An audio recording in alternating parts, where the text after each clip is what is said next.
vez mais. Fazei o povo acabar com os seus crimes. Aleluia, aleluia, aleluia, aleluia. Aleluia, aleluia, aleluia, aleluia.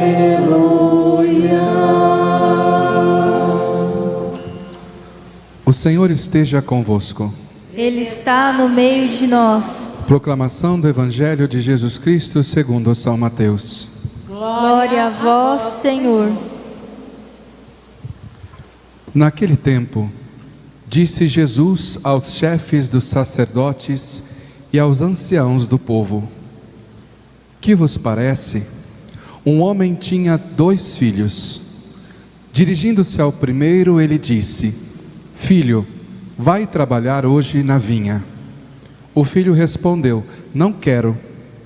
Mas depois mudou de opinião e foi. O pai dirigiu-se ao outro filho e disse a mesma coisa. Este respondeu: Sim, Senhor, eu vou. Mas não foi. Qual dos 2 fez a vontade do pai? Os sumos sacerdotes e os anciãos do povo responderam: O primeiro. Então Jesus lhes disse: Em verdade vos digo, que os publicanos e as prostitutas vos precedem no reino de Deus. Porque João veio até vós num caminho de justiça, e vós não acreditastes nele. Ao contrário, os publicanos e as prostitutas creram nele. Vós, porém, mesmo vendo isso, não vos arrependestes para crer nele. Palavra da salvação. Glória a vós, Senhor. Que as palavras do Santo Evangelho perdoem os nossos pecados. Amém. Ave Maria, cheia de graça, o Senhor é convosco. Bendita sois vós entre as mulheres. Bendito é o fruto do vosso ventre, Jesus. Santa Maria, Mãe de Deus, rogai por nós, pecadores, agora e na hora de nossa morte. Amém. Queridos irmãos e irmãs, a liturgia de hoje, ela nos faz perceber, reconhecer a beleza da misericórdia de Deus. Uma misericórdia que não fica parada nos atos e nos erros, mas que dá aos homens a ocasião de examinar o coração e mudar a sua conduta. Na primeira leitura da profecia de Sofonias, logo o profeta vai mostrando toda a iniquidade, todo o modo como o povo vivia, contrário, fora da vontade de Deus, um povo que não teve confiança em Deus, um povo que talvez nós, na nossa humanidade, quiséssemos que fosse aniquilado, destruído. Como até mesmo os apóstolos, os discípulos de Jesus, que diante de uma situação dizia: manda fogo do céu. Mas o Senhor, Ele não faz dessa forma.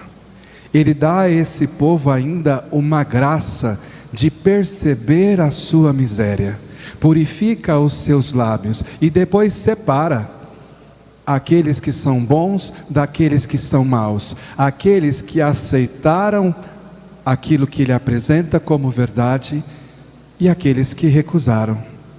Porque este é o nosso Deus, um Deus que nos ajuda e nos ensina não a paulada, mas Ele nos ajuda a olhar para dentro de nós e perceber as obras que nós fazemos que não correspondem com a sua graça.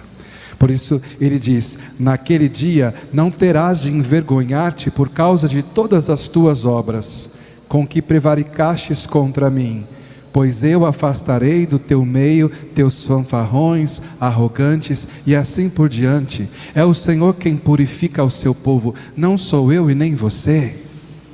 Quando nós tentamos fazer aquilo que é dado a Deus e que só a Ele tem o direito, nós cometemos o erro. Hoje, quando nós cantávamos o ato penitencial, que é um ato penitencial próprio deste tempo do Advento, muito bonito por sinal, na terceira verso ele dizia que Jesus virá para julgar. Quem julga é Jesus, é o Senhor, não somos nós, não somos nós. E por que nós passamos tanto tempo do nosso dia julgando as pessoas, como se fosse a nossa tarefa?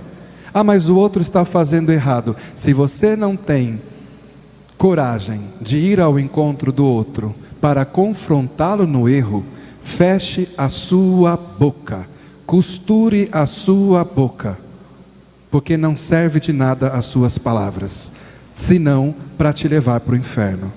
É duro o que eu estou falando, mas muita gente acha que faz a vontade de Deus e não se percebe. E é por isso que Jesus, ele coloca diante de nós essa parábola tão simples, que colocou diante dos fariseus, mas que hoje apresenta diante de nós. 2 filhos, um que diz que não vai fazer o que o pai pede, e o outro que diz que vai fazer. O que diz que não vai fazer, depois cai em si, examina o seu coração e muda a sua conduta. Vai e faz o que o pai pede. Agora aquele que disse que ia fazer, não fez. Não fez. E quantas vezes nós dizemos que estamos fazendo a vontade de Deus e não estamos? E é por isso que essa palavra de hoje ela é duríssima. Ela é duríssima para todos nós, porque vai dizer: as prostitutas e os publicanos vos precederão, ou seja, eles vão passar na frente, vivem num pecado público, mas diante da verdade, reconhecem a sua miséria e mudam de vida. Esse se salva. Mas aquele que vive nas mínguas, que vive na mornidão, que vive nas suas máscaras de estar fazendo a vontade de Deus, esse vai se perder ali mesmo, vai se perder no meio das suas máscaras, porque passou todo o tempo que deveria dedicar a Deus, dedicando a si mesmo. É duro isso, mas nós temos que reconhecer que muitas vezes nós estamos servindo mais a nós mesmos, o nosso ego, do que a Deus. E não é um problema reconhecer isso, o problema é não reconhecer. Se nós reconhecemos, somos como esse povo da primeira leitura, que estava fazendo tudo errado, mas que tem a oportunidade da graça, e diante da graça muda a conduta.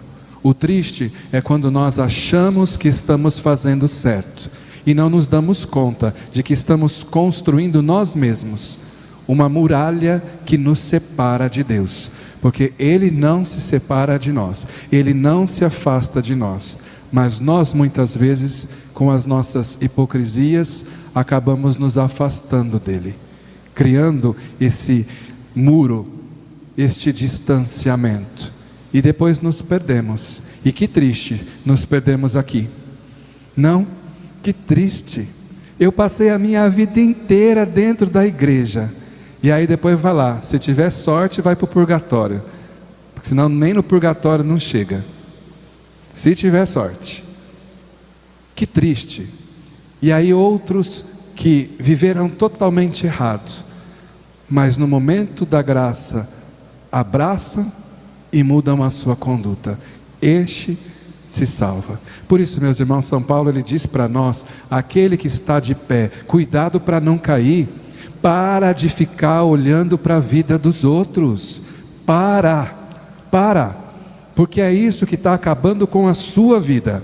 Você acha que está triunfando, mas você está caindo, sendo destruído, sendo aniquilado pelo seu próprio comportamento. Agora, este é um tempo de conversão. É um tempo de conversão. Alguém poderia dizer: mas eu sou convertido, eu já estou tanto tempo na igreja. Nicodemos, diante de Jesus, poderia ter dito isso. Mas Jesus: eu sou mestre dos fariseus, eu estou tanto tempo na igreja, sou mais velho do que você em idade. Mas Jesus disse para ele: Nicodemos, é necessário nascer de novo. Queridos irmãos e irmãs, é forte esta palavra, mas o convite é um só: que nós possamos também nascer com Cristo, porque o Cristo nasce, mas nós estamos renascendo com Ele, estamos sendo novos com Ele, porque é isso que este tempo do advento vem nos ajudar, vem nos ensinar. Porque senão Jesus nasce, a gente canta noite feliz, mas a nossa vida não experimenta dessa felicidade. Não porque ela não existe, não porque ela não está, mas porque nós estamos tão fechados e tão baixos nas nossas escolhas, que nós não damos conta de ver aquilo que é belo. Quando você não vê beleza nas coisas de baixo, olha para cima, e aí você vê um céu que te surpreende. E se isso é nas coisas materiais, imagine na realidade espiritual, o quão belo não é quando nós olhamos para cima. O problema é que a gente se coloca em cima e fica olhando para baixo, e aí ao invés de ser fonte de graça, a gente se torna uma lixeira, porque tem gente que vai virando na vida um bueiro, tudo que não presta vai para lá, e parece que gosta de ser assim. Parece que a vida se tornou isso. Nenhum de nós tem a vocação de ser bueiro. Nenhum de nós. Pelo contrário, nós temos uma vocação, um chamado a sermos filhos de Deus. Então vamos deixar as coisas passarem. Vamos deixar as coisas seguirem o seu fluxo. Vamos mudar o nosso olhar. Vamos mudar o nosso coração, para que o Cristo traga uma vida nova para cada um de nós. Não amanhã. Hoje, agora, nesse momento, para que tudo seja de fato diferente, para que a gente não se surpreenda, senão vai dizer assim: mas aquela lá, olha ela triunfando no céu, passeando de mão dada com Nossa Senhora, e eu que achei que estava arrasando, porque entrava com Nossa Senhora na igreja, porque ficava limpando as coisas, estou lá, queimando, olhando lá de baixo. Ei, joga uma aguinha aqui para saciar a minha sede. Que nenhum de nós aconteça isso, mas é uma boa reflexão, é uma linda reflexão, eu diria, porque não existe passado que importe. O que conta é o hoje, é a graça de Deus. Se a gente continuar lendo as pessoas pelo passado delas, ninguém vai ter chance de ser melhor. Mas quando eu digo ninguém, inclui cada um de nós. Agora o Senhor não fica olhando o que nós fomos. O Senhor olha hoje. Olha hoje aquilo que nós somos. E mais, olha aquilo que nós podemos ser. Então se deixe olhar por Deus e olhe para Ele. Somente para Ele. Se você fizer assim, você vai ver que a vida é muito bonita e que vale a pena viver. Louvado seja o nosso Senhor Jesus Cristo.